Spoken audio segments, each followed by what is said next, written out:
हाय रे किस्मत काहे मिला के दूर कर देलू।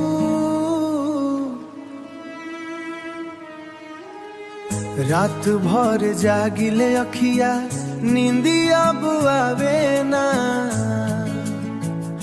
तोहरा ए जान हो दिलवा कहीं लागे ना।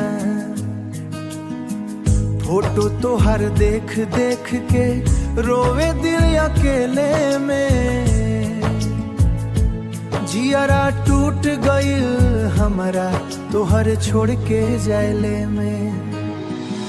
तोहरा बिना सुना लागे ई पूरा संसार हो, तू छोड़ के गइलू जब से टूट गइल प्यार हो।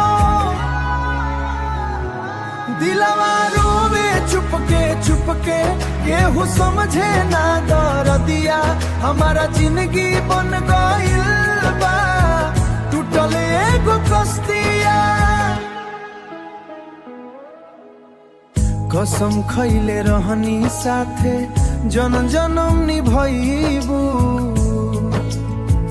आजू बात भूल काहे दिलवा दुखैबू। बरखा में भींजत रही या तो हर सतावेला, धड़कन में नाम तोहर हमारा जान रुलावेला। तू खुश रहो चाहिए भी रहो, बस इतने दुआ बा।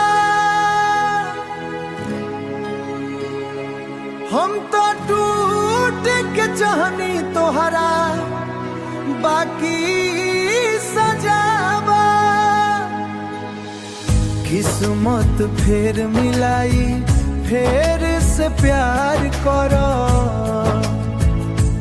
बाकी ये दिल के दर्द कैसे भुला पैबू।